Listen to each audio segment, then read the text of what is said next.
Hello everyone, hope you all are doing well. So we were not able to make videos from a very few days, but now we will be regularly making the videos. So let's see what is the question today and how can we approach this question. So today's question is, what is allopolyploidy and describe its applications and limitations in crop. And this question was asked in last year's UPSC agriculture optional paper, that is agriculture optional paper of 2024. So we will see how we can approach this answer and how we can write and structure this answer. So first of all, so let's start. So first of all, we should understand what allopolyploidy is, and it is specifically mentioned in question. So we have to define allopolyploidy. So we should know that we have polyploidy, and these allopolyploidy is a type of polyploidy only. There are two types of polyploidy: autopolyploidy and allopolyploidy.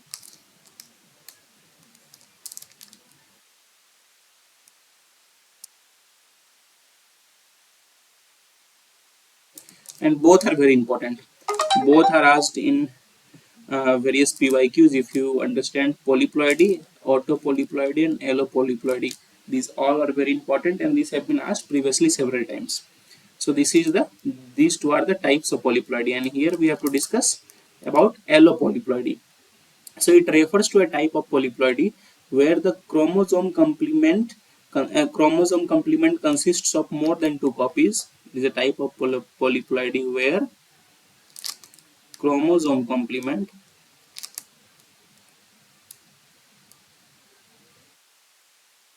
where chromosome complement consists of more than two copies consists of more than two copies of chromosomes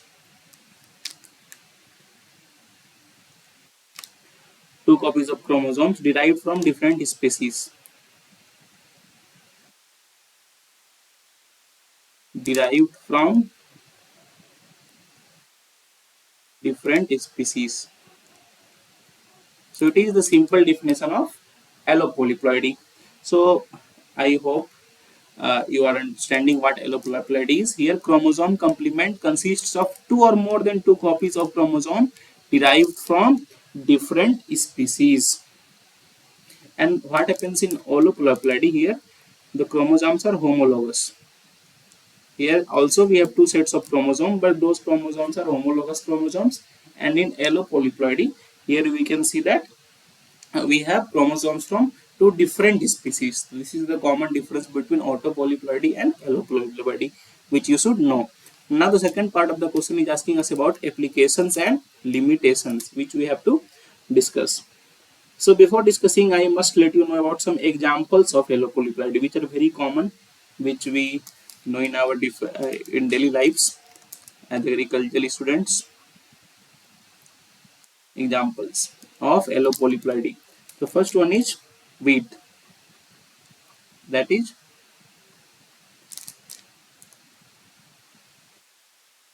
Triticum estivum. This is the scientific name of wheat, we all might. Okay, so it is a well-known allopolyploidy crop which is hexaploid. It is hexaploid, that is it contains six sets of chromosome, and it is hybridized from different species of grasses. That is why it is allopolyploid. Second, we have cotton, that is Gossypium hirsutum. So this is also an allopolyploid with chromosome from different species of Gossypium. So different species of Gossypium only make cotton.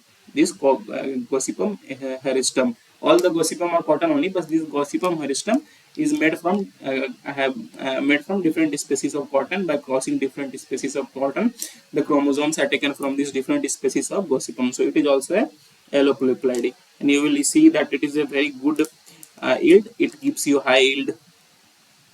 Secondly, It is very resilient. So these are the advantages of this species of cotton. Next, canola, that is Brassica napus. Brassica napus. So this is also an allopolyploid, and this is from by cross of Brassica rapa. Here we will see the genomes of both Brassica rapa and Brassica oleracea. Oleracea. Brassica oleracea and Brassica rapa. So we will see that in all three, what we can see that different chromosomes of different species have been seen. Okay, two copies or more than two copies of chromosome of different species can be seen in all these three. Here you have six sets, although from different grasses. Here we have more than two sets from various species of Gossipum. Here we can see that we have chromosomes from Brassica rapa and Brassica oleracea. So this is how it is known as allopolyploidy. But in autopolyploidy, you will see homologous chromosome. So this is the difference you should know. Now we'll move to the body of the question, that is applications and limitations. So first of all, we will discuss the applications. Applications of allopolyploidy. So first of all, obviously it will give us increased genetic diversity. We can see that the chromosomes are being taken from different species, generally more than two species, two different species. So obviously there will be more genetic diversity.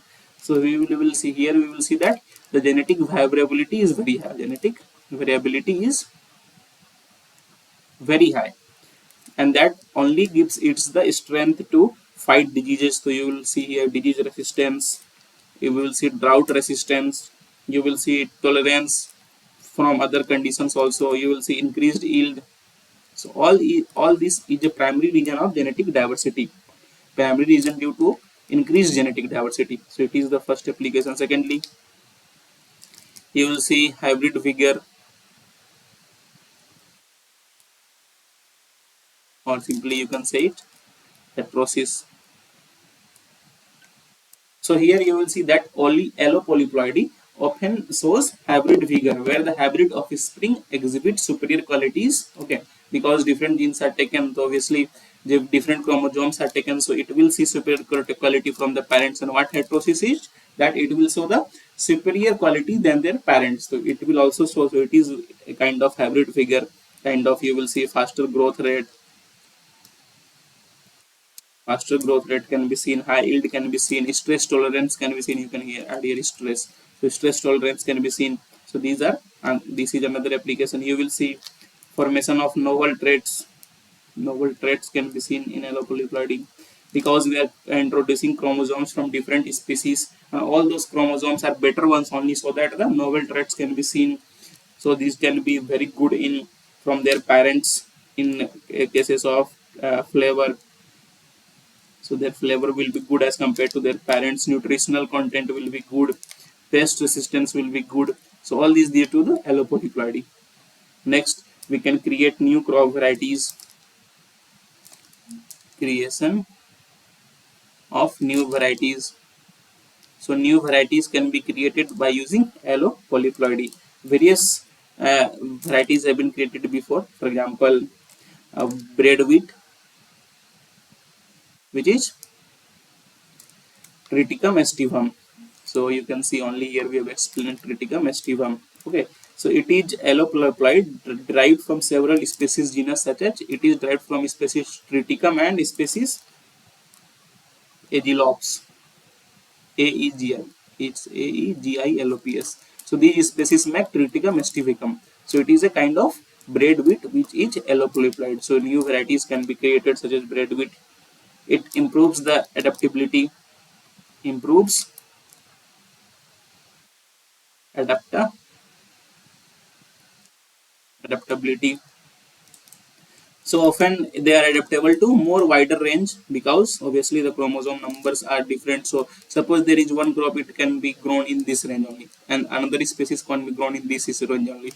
But by combining these two, the range can be increased. So we will see that wider, what we can say, wider range. Okay.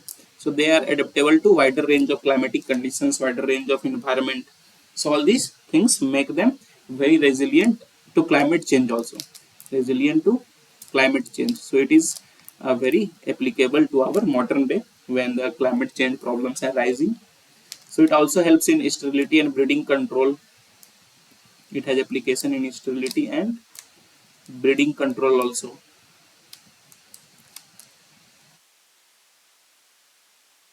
Breeding control. So certain types of seedless fruits can be grown which are sterile. So example, seedless fruits can be grown using allopolyploids.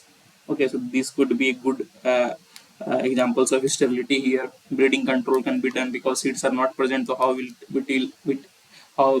breed? So all these are the applications of allopolyploid, and I hope you understand this. I think 5-6 applications will be enough explaining them. Now we will move to limitations of allopolyploids. Limitations of allopolyploids. First of all, we will observe here genomic instability.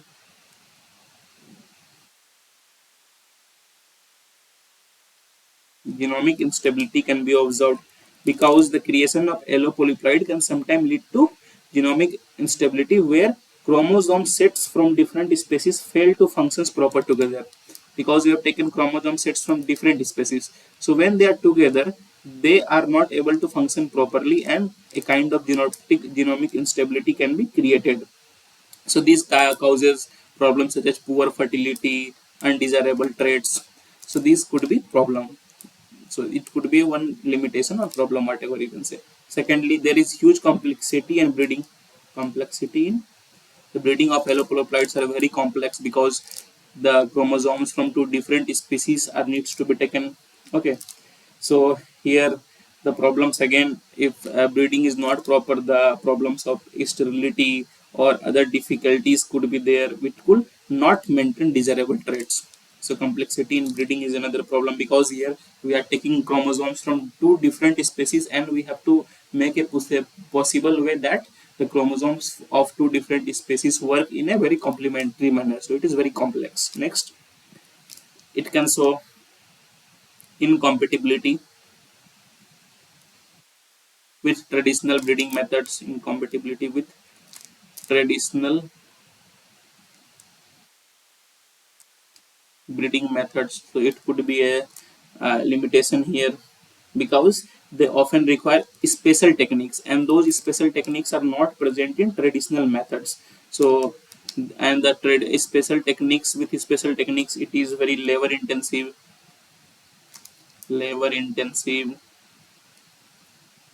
it is very time consuming. So these traditional practices could be not proper with not proper with allopolyploidy. So scientific techniques with proper special knowledge are required, specialized techniques are required. So traditional methods can act as a limitation in its breeding. Okay, because most of the breeding is still done by traditional method only in developing countries such as India, and having a large number of halopolyds from those traditional methods, which will become very labor intensive and very time consuming. So it can act as a limitation. Again, next you can see that reduced fertility is a problem.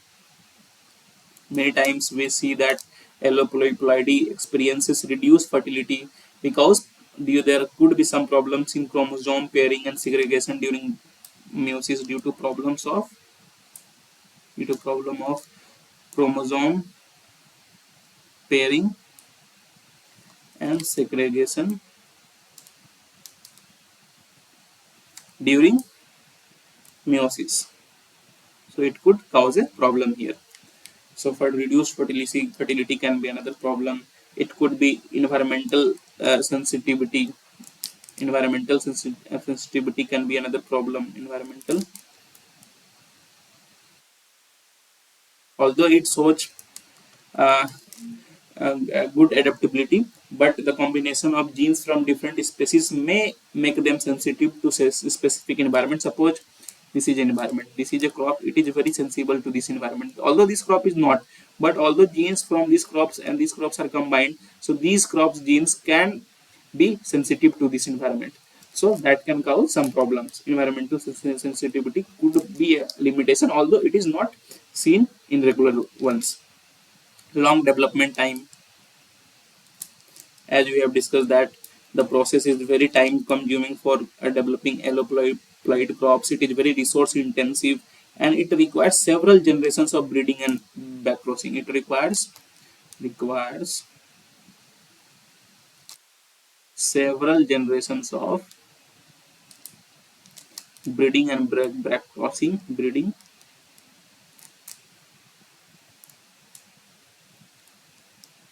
and backcrossing to stabilize desirable traits.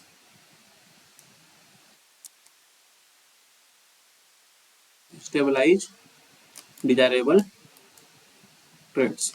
So this could be a problem, that this could act as a limitation. So these are some of the applications and limitations of allopolyploid. I hope you understood this.